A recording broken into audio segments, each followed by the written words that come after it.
Hey there, and welcome to this special bonus episode entitled Why You Should Care About Estrogen Metabolism More Than Just About Anything Else When It Comes to Period Problems. And that title was long enough, so I didn't add perimenopause because this is even bigger maybe in perimenopause, but it really should be something that we all know and understand way before perimenopause. We should know about it right from when we first start our periods. So you might be like, okay, estrogen metabolism, what is that? Don't worry, I didn't understand this until a few years ago either. And yet it has such a huge impact on our periods and things like fibroids and cysts and even breast cancer, and really a lot of the bad things that we associate with our periods. It comes down to how your body is metabolizing estrogen. So, what is estrogen metabolism? So I'm going to do my best within 15 minutes to break down this very scientific and complicated process, right? Because it's something that we should all know the basics of. So I'm going to take a little bit of the science, but hopefully put it into some wording that you're going to get and be able to apply in your own world. And I'm doing this episode because I had like 5 clients last week that estrogen metabolism was a big issue after we got their tests back, their Dutch tests back. And so to me, it's something that, none of them knew anything about beforehand. I used to know nothing about it. Wish I'd known about it years ago. So hopefully breaking this down for you today is going to empower you as you move forward in dealing with any hormone issues that you might be having. So let's start with what is estrogen metabolism. So I will sort of interchangeably use the words metabolism and detoxification during this little presentation for you today because they're essentially the same thing, right? Everything that we take into the body has to be broken down or metabolized and made to be not toxic to us, right? And moved out of the body. And that is where the liver comes in. The liver does this amazing job of everything that we eat, drink, imbibe, taking it, running it through the liver, making it water soluble and non-toxic, and then moving it out via our bowels. What most of us don't know, and I didn't know until the past few years really, is that we also have to metabolize or detoxify our hormones. Yes, so even these things that we are creating in our body have to, once we've used them, need to be processed through the liver, metabolized, detoxified, whatever you want to say, and then put together in a nice little package, move to the bowels, and then out the body, right? So this is really, if you think about how our body works, this is the process with everything. Take it in, use what you need, metabolize, move out what you don't need. So estrogen in particular can become a bad guy when we're not metabolizing or detoxifying it through the liver and the bowels properly, right? And I hate that estrogen in general, if you listen to, anything about perimenopause in particular, but even other times in a woman's cycling life, estrogen gets a really bad rap, and I, for years, felt that way too, because I was like, I have this big fibroid that led to this horrible surgical mishap due to estrogen. But what I've learned is it's really how my body was metabolizing that estrogen, or how well it was not metabolizing that estrogen, that is really the issue. We need estrogen, right? We need it for our bone health. We need it for our hair, skin, and nails. We need it for lubrication. We need it for good vaginal tissue. We need it for a plethora of things. I mean, our insulin is distinctly connected to estrogen. Like, there's so many good things that estrogen does, but we want to use it, move it out. Okay. So basically what happens here is we have a phase 1 and phase 2 detoxification or metabolism that happens in our liver, right? So phase 1, phase 2, everything goes through phase 1 and phase 2, but today we're just talking about estrogen. Then phase 3 actually occurs in our colon, right? So that liver worked really hard to detoxify that estrogen, and then it moves through our colon, and our microbiome, or basically how our gut bacteria are doing in our colon, can actually, unfortunately, muck up everything that the liver did and let that estrogen sort of recirculate in the body. And then your liver has to detoxify it again, right? This is where we can get those higher levels of estrogen that we don't want. We don't want things to be too high. Again, we want to use it, move it through the body, get it out, right?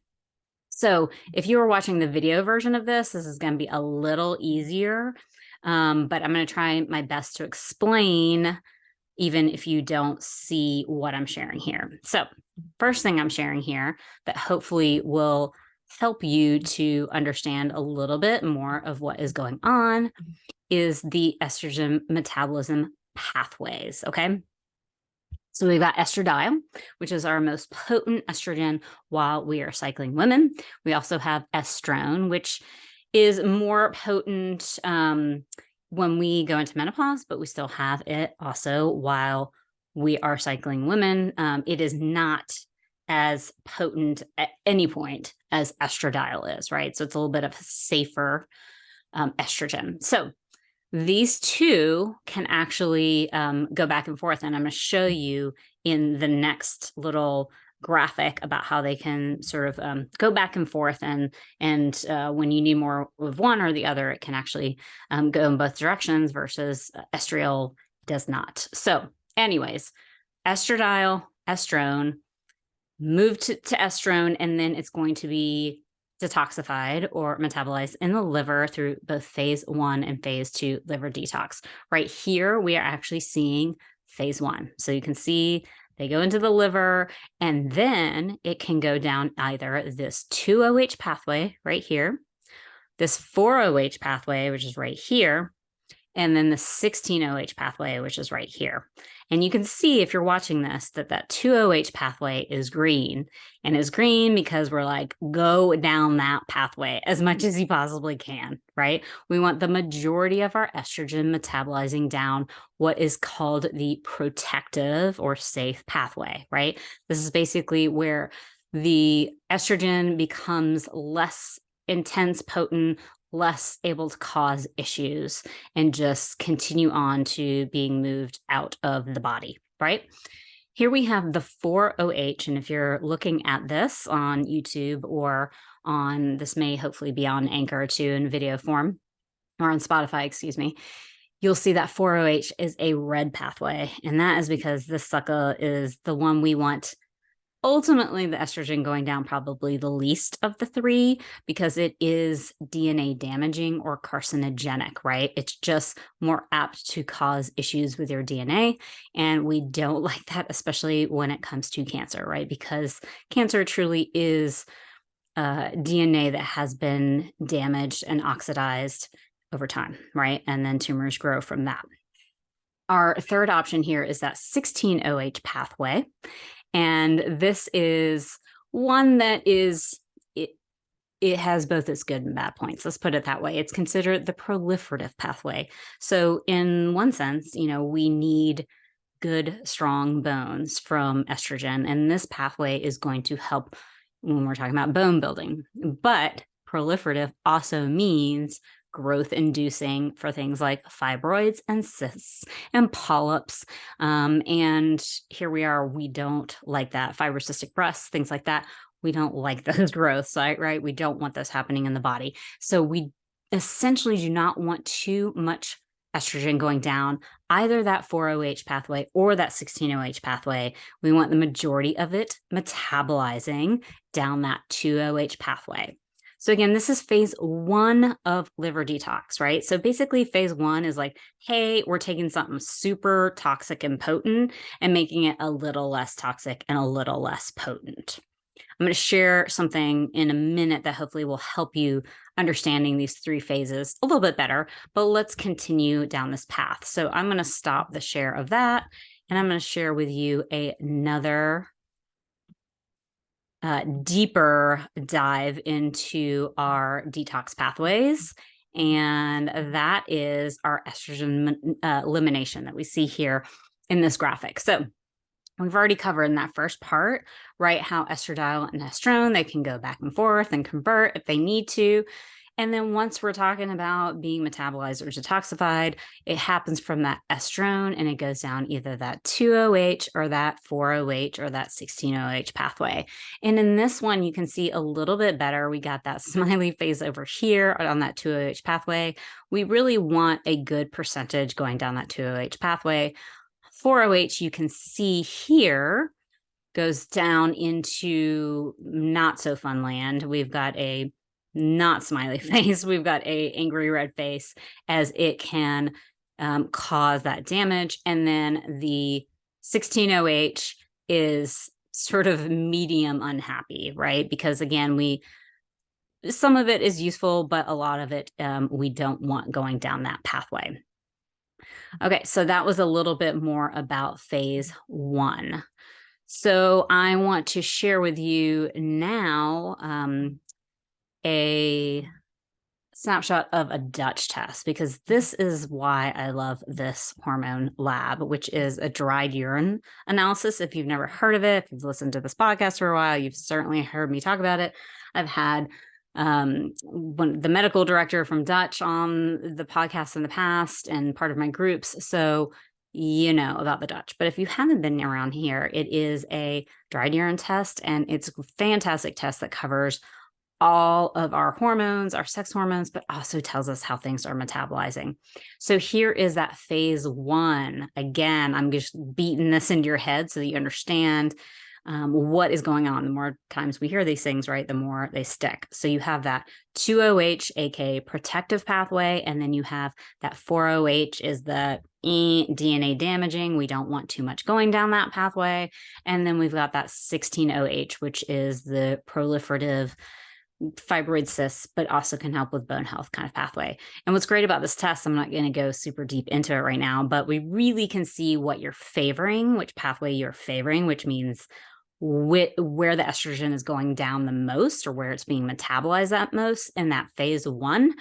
And if you're falling into expected percentages or not. And then we know how to start to take from either the 4-OH pathway or 16-OH pathway, if you are preferring one of those pathways, how to take that estrogen and start pushing it down that 2-OH protective pathway. So this is your phase 1 here. Down here is your phase 2. So remember I talked about there's 3 phases of estrogen metabolism or detoxification. So here is our phase 2. Phase 1 has said, wow, we're stupid toxic. Taking it through, we're making it a little less toxic. Phase 2 is like, we're going to take that little less toxic and we're going to make it water soluble. So, phase 2 is super important to make sure that whatever has happened in phase 1 keeps moving through your liver and becoming water soluble to move out of the body. So down here, we can see what is happening in your phase 2 to make sure that your phase 2 is kind of matching your phase 1. And I'll talk a little bit more about why we want to make sure phase 1 and phase 2 are both working well. But basically, think about it. If your phase 1 is like doing its thing, but then phase 2 is not working as well, things are going to get backed up, right? And that can cause issues too. If you're watching this, you can see me with my little crossing my fingers. We don't want that. Okay, so quickly, we're going to cover phase 3, which, as I mentioned, happens in the colon. And I think this is a good little graphic where it kind of shows the whole scenario, right? So basically, the pathway of estrogen is produced in your ovaries, and so a bit of it in your adrenals, but the majority, while you're a cycling woman, is produced in the ovaries. And then basically it moves its way into your body, and then that body pushes it to the liver. Once it's used, like I said, we want to use it and move it out. And that liver does its job, that phase 1 and phase 2 that we just talked about. And then it pushes it through actually the bile that is produced in the liver and stored in the gallbladder, and it is pushed down into your colon, right? So in a healthy situation, when you have a good gut microbiome, aka essentially your bacteria levels are nice and balanced, right? So about the good bacteria, about taking probiotics. We want to have enough of those good guys to balance out any of the bad guys that are hanging out in your intestines. Imagine there's too many bad guys. Then what can happen, you can see down here in an unhealthy microbiome, aka too many bad guys, not enough good guys.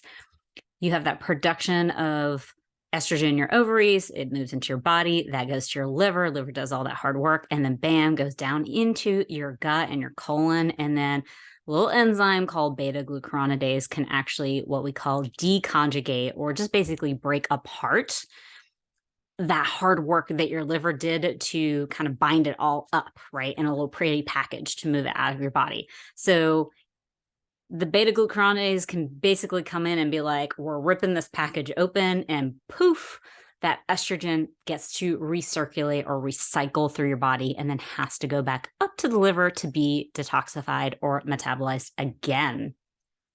So you can see here, most estrogen goes back to the body. So I mentioned already the, complications that can happen with 16-OH pathway. And if that phase 1, if you're preferring that 16-OH pathway, which includes things like fibroids, cysts, fibrocystic breasts. But let's talk about some of the other issues that I see when phase 1 is not working too well. Okay. We can see too much or too long of cycles. We can see, excessive bleeding. We can see a lot of blood clots. When you see a lot of blood clots, that's really a good indication that your estrogen is probably not metabolizing as well as it could be. We can see, really full-blown issues like PMDD that lasts a really long time. We can see, cramping. We can see all of these major things that come up around our periods that we just hate, right? And why we hate our period. And the reason I wish I would have known all this when I was younger was because I had horrible cramps growing up.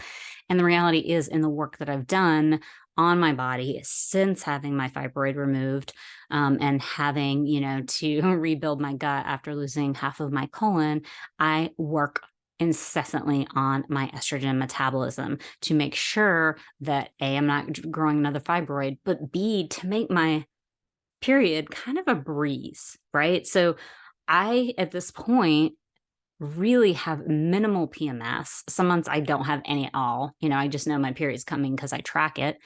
I basically have 3 days of bleeding at this point, never more than sort of medium amounts of bleeding. I don't really have blood clots, very rarely. I don't have cramps anymore, and that's something that I really dealt with for so much of my life, right? And this all comes back to working on my estrogen metabolism. Yes, I work on my progesterone. I work on my cortisol, making sure that my adrenals are balanced, making sure my thyroid is balanced. There's never just a one and done thing, but that real big focus on the estrogen metabolism is huge. So finishing up with phase 3, if you don't have your gut working well, then that means that it's going to be recirculated or recycled, and your liver is going to have to do that hard work again. So we want to make sure gut and liver are really working well to make sure that that estrogen metabolism is happening well, getting out of your body. Okay, so last thing I want to show you here, and then I will finish up with what I'm saying here, is we've got that wonderful Dutch test that I showed you earlier to tell us how that phase 1 and phase 2 is doing in your metabolism. So how do you know about phase 3? So, how things are going in your gut.